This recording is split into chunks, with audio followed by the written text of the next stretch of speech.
Yo, what up guys? Welcome back. Another little Nats Rambles video.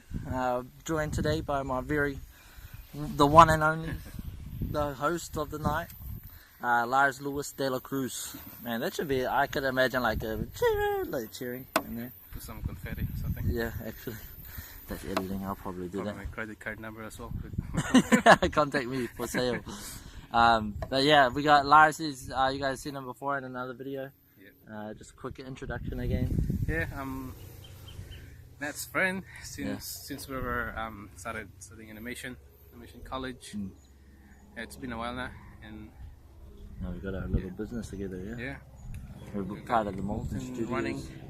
Yeah, Molten Studios. Been doing that for the past 3 years or so. Yeah. 3 or more. 3 years. And so it's a long relationship now. Yeah. Serious, getting serious. Man, you better watch out. Oh, there's that plane again.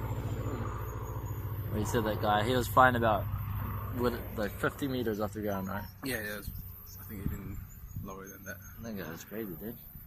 But yeah, anyway, today we've just been doing a little hike again. Today we went to, what's the place? Dadar. Yeah, Dadar Reservoir. It's really nice up here. Yeah, it's good. We're just popped in the shade for a bit because we've been walking for a while. It took us 1 hour to walk from the end of the coastline to where we are now. It was decent. Yeah, pretty decent. But yeah, we've just been talking about business and stuff as you do, and the sort of the future and the past of what we've learned. And I think today we'll focus on the past for the video, and we'll think maybe just like to share some. Yeah, share the things we learned from our mistakes and our everything. Successes. Yeah. But yeah, so we've been. I think we'll start way back at the start, and the reason why we started the business. Oh yeah. So that was 3 years back. 3 years, yeah. Looking at college. After we graduated, I think we've always been talking about it, but since we're in animation college, and then we just need to really put it into it after we graduated, and then Nat started networking. Yeah. To different people. It's actually very helpful. That's how we really started, and once I've finished that internship, really had a job going. Yeah, that was right after college. Lars got himself an internship at an animation studio. Which is, I didn't really enjoy. I wouldn't say it's bad, but I didn't. It's just different. Different from what I'm expecting. Yeah, because you always think about like sort of Pixar vibe or something like. Yeah. Just the environment as well. It didn't. The environment, the place. I didn't feel like fit in. I think there's just age gap that the other animators who helps me. Yeah. It's just Say you were to go back there like today, and they offered you a job with payment. Would you take it? I'll probably decline it just because that's a hard question, but I'll probably decline it, not because I actually want the money if they do offer me a job, but I think I'll get bored easily and probably go nowhere as well working over there. Yeah. It's hard to do animations for someone else, and your ideas just vanish. They kind of take it away out of your hands for their creative sort of idea.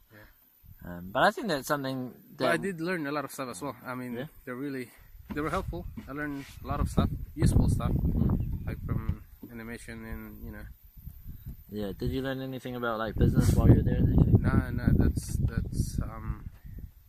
because I wasn't really focusing on business. I was more focused on learning about software. So I really focused on what's this and what's that. Yeah. And you learned about like a few different like rendering styles and like the way their pipeline. Their pipeline was pretty interesting for you to learn. Yeah. That's actually something new that we do. I think every company would have that. So I think just the way how the company works for them.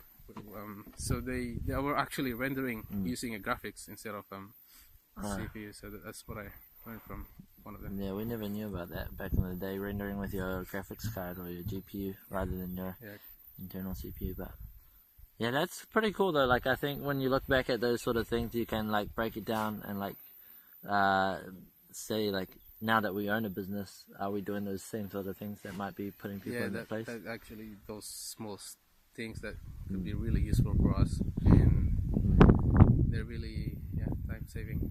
Yeah, because that age gap thing, since we're like younger than probably the people we'll be employing or like contractors that we work with nowadays, it's kind of like we have to be more mature than our actual age, just to not give off that vibe of unprofessionalism, but at the same time we can still have that thing. Yeah. There's something in the trees. We're hearing footsteps. Anyway, but yeah, that's been a good thing, like throughout, like from the years.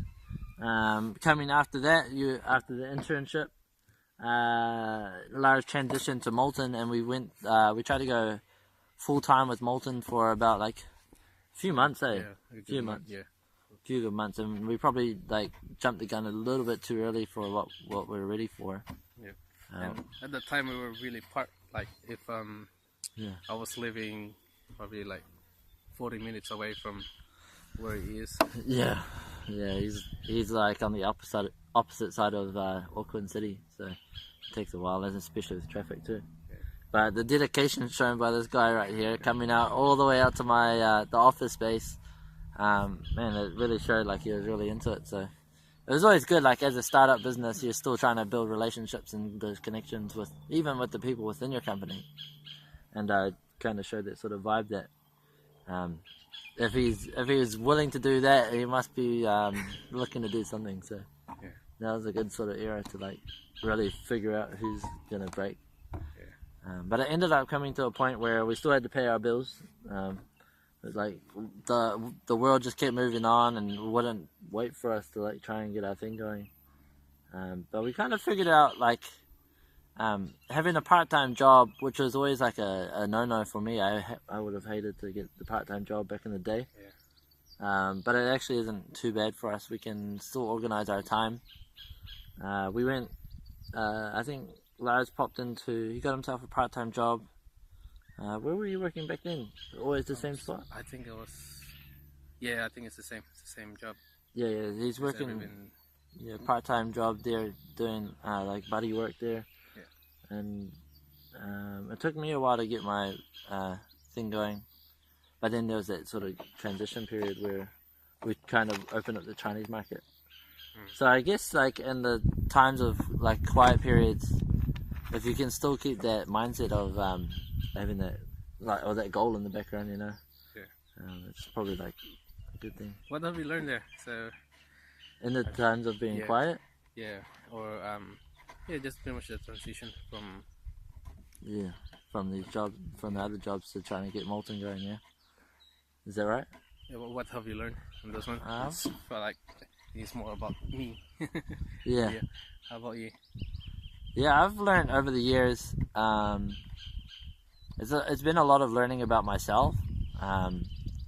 Like, I've learned that I need to, like, or actually with everybody's got their own sort of skill sets, and how can you place these things together to make a team work.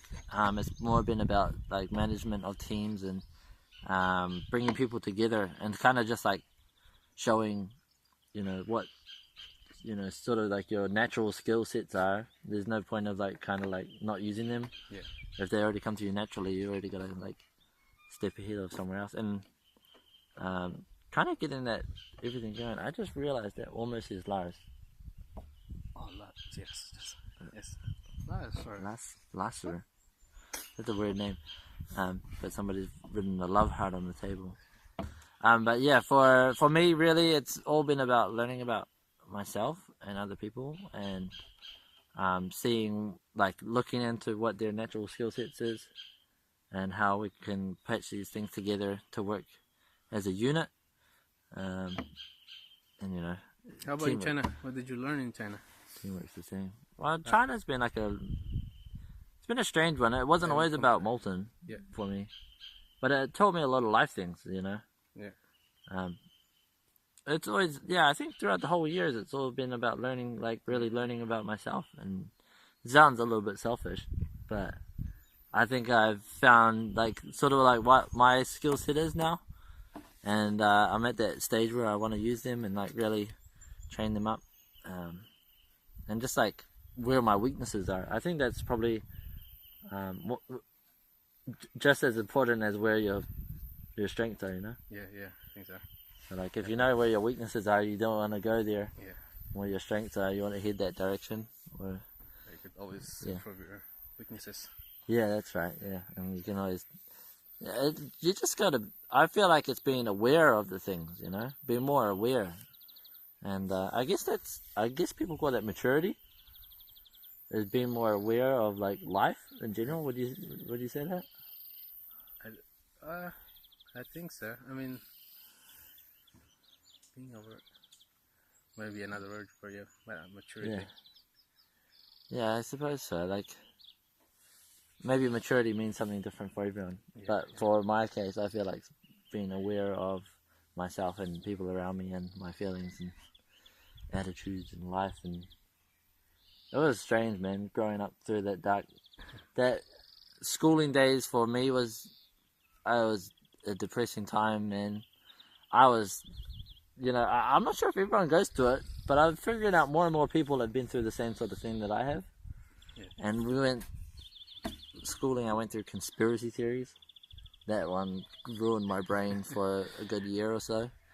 And I met somebody in my school, Eric. Eric was all about the conspiracy theories, and I was like, oh man, what am I doing with my life? I gotta flip this around. The world doesn't really care, and thinking outside of the box sort of thing, which isn't bad. It's still part of the process of being aware. Yeah. And I still think about that stuff now, and I'm like, I've said like aware about 50 times, but I'm aware of the other things that go on in life and how they might affect things and strengths and weaknesses for the world. So cool. yeah, it's been like it's all learning, I reckon, Yeah. and learning from our mistakes and learning from our experiences that we do go through. Yeah, I think for the 5 years that we're planning, I think we're gonna learn heaps. So I think that's pretty much life. Yeah, we got. I mean, not life. Going to Even life, yeah, it's life still and life. business, and life go hand in hand. We need to learn all the time. Learn from mistakes. What do you reckon is the key? If we make a mistake, how do you get over that? And Absorb the mistake. Don't ignore it, and it's. I know that a few people, some people like if they make a mistake, they ignore it, and which is not good. I think you should still be aware of why you made a mistake and why, and learn from it. And you gotta claim it too, eh? Yeah. Like you did make it. Yeah. Don't be afraid to make a mistake as well. That's good. Yeah. It's always bad. Yeah. And there's nothing bad about mistake. I think there's all good stuff. Yeah. Anyway, exactly. yeah. Well, it hurts at the time, and it sucks at the time, but after a little breathing time. Yeah. That's what these walks should be about. Like, make the mistake, walk out, take a breather, and really think about how to learn from it. Yeah. That might be enough for the video here. Might be a little Nets rambles. Can you sign out of the vlog for us? Subscribe over here, please. Yeah, out there. And then, if you guys like it. There's a little thumbs up. And have a little chat in the comments below. I'd like to hear your guys' stories as well. Like, what have you guys learned too? That would be cool. And I'll try and read through them when they come. That'd be sick, guys. Alright, thanks once again, and peace out.